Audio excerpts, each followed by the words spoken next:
Assalamualaikum warahmatullahi wabarakatuh. Waalaikumsalam warahmatullahi wabarakatuh. Kami dari kelompok 2 akan mempresentasikan tentang inovasi, bentuk usaha, dan juga manajemen strategi. Kenalkan, nama saya Hafifah Adelia. Saya Dian Salsabila Nurjana. Saya Siti Nurika Amalia.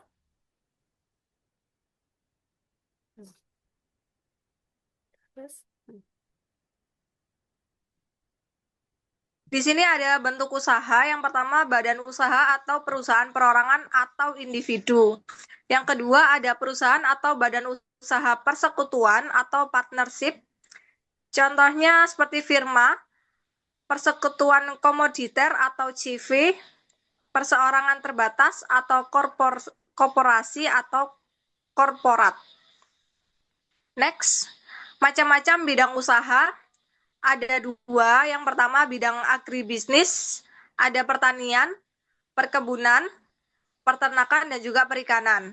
Yang kedua, bidang perdagangan ada dua, bidang produksi atau barang, bidang jasa. Next, pendirian usaha. Plus minus perusahaan seseorang ada beberapa macam. Yang pertama, relatif mudah untuk didirikan dan dibubarkan. Ada juga biaya operasional lebih rendah, aktivitas bisnis lebih sederhana, tidak pusing dalam pembagian laba. Minusnya ada keterbatasan modal, dana pribadi, milik yang sukar dibedakan. Ada juga keuangan pemilik juga terpengaruh jika perusahaan mengalami penurunan. Dan yang terakhir, perkembangan yang lambat. Prosedur peraturan perizinan. Ini berisi tahapan pengurusan izin pendirian. Dokumen yang diperlukan sebagai berikut ada tanda daftar perusahaan itu berisi NPWP, bukti diri, ada juga CUI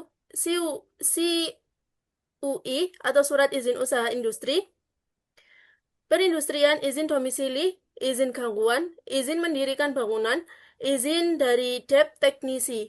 Selanjutnya ada tahapan pengesahan menjadi badan hukum, tahapan penggolongan menurut bidang yang dijalankan, dan terakhir tahapan mendapatkan pengakuan, pengesahan, dan izin dari departemen lain. Ini contohnya departemen lain itu ada yang BPOM, ada yang HO, ada yang izin reklame. Dan selanjutnya, konsep manajemen strategi. Konsep manajemen strategi ini berisi perencanaan berskala besar, jangkauan masa depan, visi dan misi, perencanaan operasional, penetapan, dan pengimplementasian.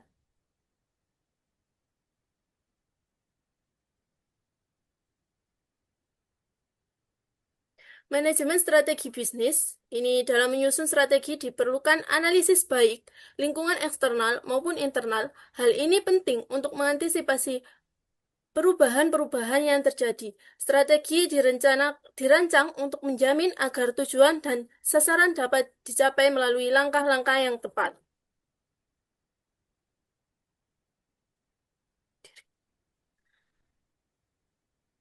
ciri dan tugas tanggung jawab dalam tiga tingkatan strategi. Yang pertama ada korporasi, yaitu ciri level berorientasi pada nilai unsur fleksibel sangat tinggi, jangka waktu lebih panjang, prioritas pada pertumbuhan perusahaan, konseptual,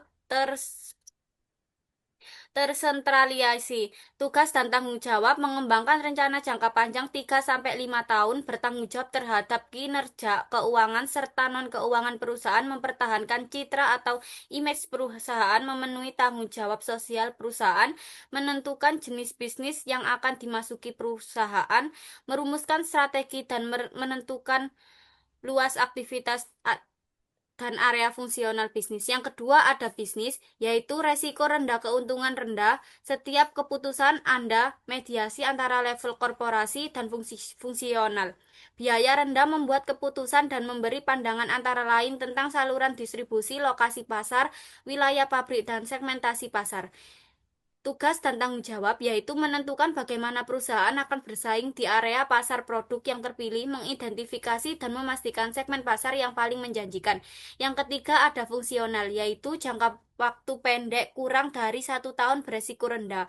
Keputusan diterapkan pada aktivitas yang sedang berjalan. Keputusan melibatkan masalah operasional dan berorientasi pada aktivitas.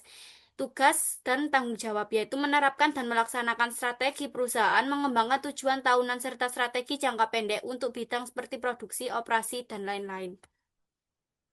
14 grand selanjutnya yaitu 14 grand strategis. Ya, yang pertama consequent rates grow, yang kedua market development, yang ketiga product development, yang keempat, innovation. Yang kelima, horizontal integration. Yang keenam, vertical integration. Yang ketujuh, concrete, concretric diversification. Yang kedelapan, conglomerate diversification. Yang kesembilan, turnaround. Yang kesepuluh, divestiture. Yang kesebelas, liquidation. Yang ke-12 joint venture, yang ke-13 strategi alliances, iya. Yang ke-14 konserti. Manfaat manajemen strategi. Yang pertama memperkuat perusahaan mencegah masalah. Yang kedua interaksi kelompok menghasilkan pilihan strategi terbaik. Dan yang ketiga mempertimbangkan motivasi sumber daya manusia. Dan yang keempat mengurangi tumpang tindih kegiatan. Yang kelima penolakan terhadap perubahan berkurang. Kesimpulan.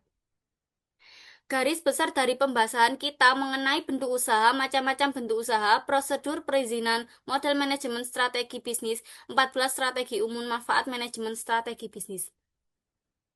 Kesimpulan, sekian presentasi dari kelompok kami. Kurang lebihnya, wassalamualaikum warahmatullahi wabarakatuh. Waalaikumsalam warahmatullahi wabarakatuh. Pada nih, nanti, Paus. stop ah. Ya, wes, Rek. Saya nyoba di